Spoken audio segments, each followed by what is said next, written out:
Dalam Bapa dan Putra dan Kudus, amin. Allah Bapa Tritunggal Maha Kudus. Engkau telah melakukan karya yang begitu agung dan besar bagi kami. Bantu kami ya Bapa supaya kami dapat dan mampu untuk mengalami kasih-Mu yang melimpah dalam diri kami. Dan kami mengenali karya-karya agung-Mu bagi kami. Demi Kristus Tuhan dan pengantara kami. Amin. Para saudara, betapa pentingnya kita melihat karya Tuhan di masa lalu kita. Musa mengingatkan bangsa Israel ini loh, Tuhan itu begitu dekat dengan kalian. Tuhan itu begitu dekat dengan karya agung Tuhan di masa lalu. Yang membebaskan bangsa Israel dari Mesir menuju tanah terjanji. Ya, kenangan akan masa lalu dalam bangsa Israel diingatkan sekali lagi. Dan itu juga bagi kita juga. Karya agung Tuhan apa dalam diri kita?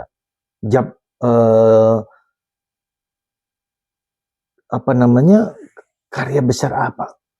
Karya yang mengagumkan apa? Ya, yang Tuhan telah berikan kepada kita. Kalau kita tidak mampu melihat karya agung Tuhan dalam masa lalu kita, hidup kita akan sengsara. Karena apa? Karena pandangan kita hanya selalu melihat yang negatif, yang kurang, yang tak berdaya. Tuhan telah melakukan karya-karya besar dalam diri kita. Dalam diri umat Israel. Dalam bangsa, dalam gereja, di masa lalu sampai sekarang, dan seterusnya. Jadi pengalaman seperti ini harus menjadi kekuatan kita. Ya, menjadi dasar kita ketika kita maju dan berjuang. Ya, kalau tidak kita akan selalu melihat yang negatif, yang kurang, yang terbatas, yang tidak mampu. Ya, betul. Perlu kita melihat itu. Tapi bukan itu yang paling penting. Lihat. Ya, lihatlah karya-karya agung Tuhan dalam hidupmu, dalam diri kita masing-masing. Sampai sekarang ini. Mungkin Anda sebagai suami, sebagai istri, sebagai siapa saja dalam keluarga itu. Apa yang Tuhan telah berikan.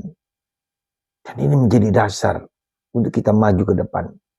Untuk kita melangkah, untuk tidak putus asa terhadap segala sesuatu yang tidak menyenangkan misalnya. Ya, maka itu yang pertama yang harus kita lakukan, saudara. Coba. Dan karena itu hidup kita bersyukur. Harus syukur sekali lagi. Syukur dan syukur. Gembira, sukacita. Di tengah segala kebahagiaan, kekurangan, keterbatasan itu.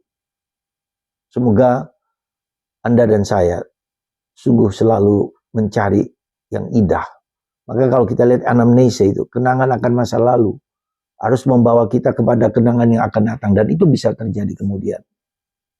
Dan kenapa juga hal positif? Supaya ketika melihat hal positif, itu hidup kita berubah. Seluruh pikiran, hati, raga kita tuh berubah. Tapi kalau kita selalu lihat negatif, kurang dan kurang, kita menjadi sedih terus. Yang kedua, perjalanan hidup kita adalah perjalanan untuk melenyapkan ego kita. Kehilangan nyawa kita, kehilangan ego, harga diri kita. Ya. Itu yang menjadi perjuangan dari dulu sampai sekarang. Ya. Arogansi, kesombongan, keangkuhan, dan dosa-dosa yang lain. Itu juga menjadi perjuangan kita untuk kita lepaskan paradoks kehidupan. Paradoks kehidupan bukan hanya yang yang baik saja, tapi juga yang negatif juga. Dan juga bukan hanya yang negatif saja, tapi yang positif juga. Jadi kita mempunyai keseimbangan di dalam melihat kehidupan kita di masa lalu, di masa akan datang, dan kemuliaan-kemuliaan yang Tuhan telah berikan kepada kita. Maka mari saudaraku terkasih, seperti kata Yesus hari ini, kalau kamu tidak kehilangan nyawamu, kalau tidak kehilangan egomu, kamu tidak layak menjadi muridku. Ya, ini juga suatu proses perjuangan. Kalau tadi saya katakan melihat yang masa lalu, keindahan, kemuliaan, tapi juga melihat yang ke belakang ini sebagai sesuatu yang bahwa ada sesuatu kita masih belajar terus untuk mengalahkan ego kita. Ya, sekali lagi belajar untuk mengalahkan ego kita. Tidak bisa kita mengalahkan ego kita dengan kekuatan kita sendiri. Maka kita butuh Roh Kudus, kita butuh Bunda Maria, kita butuh kekuatan dari Kristus.